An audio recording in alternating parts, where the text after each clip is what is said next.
श्री शिवाय नमस्तुभ्यम। हर हर महादेव। दोस्तों देखिए, आज हम आपके सामने लेकर आए हैं जो इस समय गुरुदेव जी कथा कर रहे हैं, गौरी शंकर शिव महापुराण कथा, जो कि छत्तीसगढ़ कुरुद जिले में हो रही है। आज इस कथा का तीसरा दिन था। दोस्तों आज इस कथा का तीसरा दिन पूर्ण हो गई। ये कथा जो आज का समय था वो परिवर्तन किया गया है। 1 बजे से 4 बजे कथा हम सब आस्था यूट्यूब के माध्यम सुन रहे हैं। आज ही इसका कथा का समय 1 से 4 है, वरना कल इसका समय 2 बजे से 5 बजे के बीच में कथा होगी। आज कुछ कारणवश गुरुदेव जी को कहीं जाना पड़ रहा है, इसलिए कथा जल्दी कर रहे थे वो। देखिए, गुरुदेव जी ने आज कथा में कुछ उपाय बताए हैं, जो 2 उपाय बहुत ही ज़रूरी उपाय बताए वो हम आपको बताएंगे, और कुछ पत्र बताए, पत्र के द्वारा क्या क्या उपाय किया गया वो भी हम आपको बताएंगे। इस छोटे से वीडियो में अगर आप कथा नहीं सुन पाए हैं तो हम आपको छोटे से वीडियो में कथा का पूरा रसपान कराने जा रहे हैं, तो आप ज़रूर बने रहिए। देखिए, पहला एक हम पत्र बताने जा रहे हैं। सबसे पहले पत्र आया था, एक बेटी थी, उसके सीने में गांठ हो गई थी, चेस्ट में गांठ थी। उसने क्या किया, जब डॉक्टर को दिखाया तो चेस्ट में गांठ है, उसका ऑपरेशन हुआ।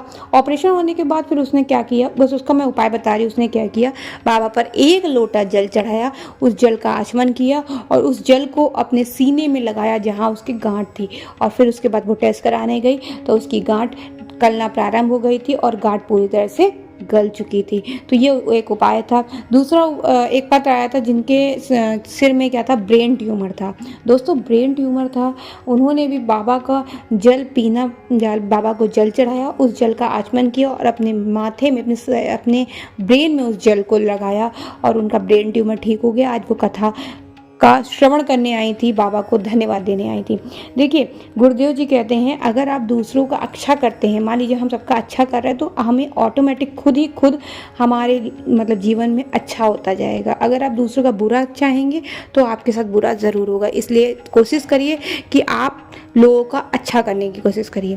देखिए, आज हम आपको उपाय बताने जा रहे हैं जो गुरुदेव जी ने बताया। यदि आप खुद का मकान बनवाना चाहते हो, आप किराए के मकान में रह रहे हो, आपका जीवन बहुत दुखमय जीवन चल रहा है, बहुत दुखमय, बहुत कष्टमय जीवन में व्यतीत कर रहे हैं, मान लीजिए आपको अपनी प्रॉपर्टी बनानी है, तो आपको ये छोटा सा सुंदर सा प्यारा सा उपाय करना है। आपको क्या करना है, अपने घर के आसपास देख लेना है बेलपत्री का पेड़, वो भी कोई 5-6 या छोटा हो तो सही है, बड़ा बेलपत्री का पेड़ है वो भी ठीक है, मतलब 5-6 कोई बेलपत्री का पेड़ देख लीजिए। उस वृक्ष में आपको जो बेलपत्री का पेड़ देखा है आपने, उसकी आपको सेवा करनी है। सेवा में आपको क्या करना है दोस्तों, जैसे मान लीजिए आप सफाई कर दीजिए, है, उसमें खाद डाल दीजिए, उसमें आप नीचे झाड़ू लगा दीजिए, उसको आप सींचिए, पानी डालिए। तो ये इस तरह आपको बेलपत्री की सेवा करनी है। कितने महीने तक? 6 महीने तक। गुरुदेव जी ने कहा है आप 6 महीने तक उस बेलपत्र के वृक्ष की सेवा करिए, और 7वें महीने में आप खुद देखेंगे कि आपका जो मकान है नहीं बन पा रहा, आप किराए के मकान में रह रहे हैं, तो आप खुद के मकान में दोस्तों रहने लगेंगे। आपका जीवन चाहे जितना कष्टमय क्यों ना चल रहा हो, उस कष्टमय जीवन को भोले बाबा सुखमय जीवन कब बना लेंगे आपको नहीं पता चलेगा। भोले बाबा पर आप भरोसा करिए, विश्वास करिए, आप भोले बाबा अवश्य सुनेंगे। गुरुदेव जी ने आज एक बात बताई कि सोमवार वाले दिन अगर कोई भी भोले बाबा को जल चढ़ाता है, बेलपत्री के पेड़ के नीचे शाम को दिया जलाता है, या बेलपत्री के पेड़ के नीचे बैठता है, या सोमवार वाले दिन भोले बाबा के चौखट में कर बैठता है, तो उसके घर में माँ लक्ष्मी की कमी कभी नहीं होती। माँ लक्ष्मी उसके घर में निवास करेंगी, माँ लक्ष्मी उसके साथ उसके घर चलेंगी। तो आप सोमवार के दिन भोले बाबा को जल जरूर चढ़ाइए और बेलपत्री के पेड़ के नीचे दिया जरूर लगाइए। अगर दिया नहीं लगा पा रहे हैं तो आप जाकर थोड़ी देर बेलपत्री के पेड़ के नीचे बैठिए ज़रूर। आप देखेंगे कि आपके घर में माता लक्ष्मी हमेशा विराजमान रहेगी।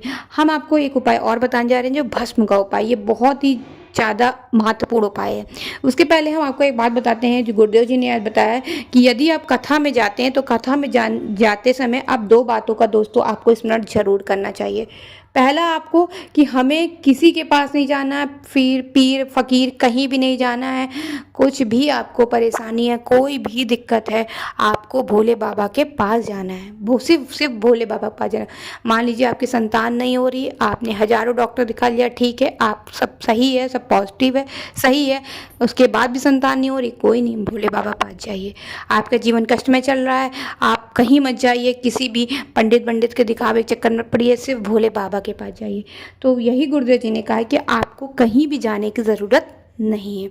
दूसरी चीज़, जिस भूमि में बैठकर अगर आप कथा सुनते हैं उस भूमि को प्रणाम करिए और उसकी रज उठाकर अपने माथे में ज़रूर लगाइए। तो यह आपको उपाय ज़रूर करना है। तीसरी चीज़, आपको शंकर जी के ऊपर चढ़ा हुआ जल ज़रूर पीना है, उसका ज़रूर आचमन करना है और अपने ऊपर छींटे मारना है। आपके जीवन में कष्ट उसी से ही तर जाएंगे, कोई भी रोग आपके जीवन में नहीं आएगा।